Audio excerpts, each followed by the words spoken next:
இட்லி தோசைக்கு பதிலாக இந்த மாதிரி ஒரு தடவை செஞ்சு பாருங்கள். ரொம்ப டேஸ்டியாக இருக்கும், ஹெல்த்தியான ரெசிபி கூட. இதுக்கு சொரக்காய் பிஞ்சானதாக எடுத்துக்கோங்க, கழுவிட்டு தோல் எடுத்துருங்க.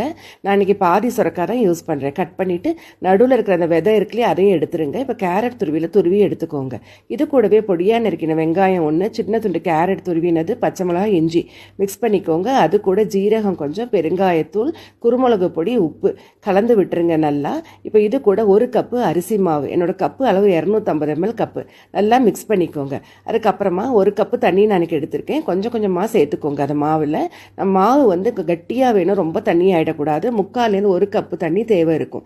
நல்லா இந்த மாதிரி கலந்து விட்டு இந்த பதத்துக்கு எடுத்துக்கோங்க. பொடியாக நறுக்கின கொத்தமல்லியும் சேர்த்து மிக்ஸ் பண்ணி ரெடி பண்ணி வச்சுக்கோங்க. இப்போ ஒரு பேனில் 2 ஸ்பூன் எண்ணெய் சேர்த்துட்டு கடுகு கொஞ்சம், ஜீரகம் கொஞ்சம், வெள்ளை எள்ளு வெடிச்சோன்னே நல்லா ஸ்ப்ரெட் பண்ணிவிட்டு 2 கரண்டி மாவு இந்த மாதிரி விட்டு நல்லா ஸ்ப்ரெட் பண்ணிடுங்க. ஃப்ளாட்டாக திக்காக வேணும் நம்மளுக்கு. மூடி போட்டு 2-3 நிமிஷம் விட்டுருங்க.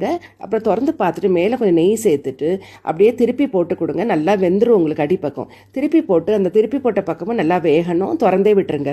பார்த்தீங்கன்னா நல்லா கிறிஸ்பியாகி வந்திருக்கு. இப்போ நான் கட் பண்ணியிருக்கேன் கொஞ்சம் நடுவில் 4 ஸ்லைஸாக. அப்போ நல்லா உள்ளேயும் வேகும். இப்போ 2 பக்கமும் நல்லா கிறிஸ்பியானு அடுப்புலேருந்து எடுத்துடலாம்.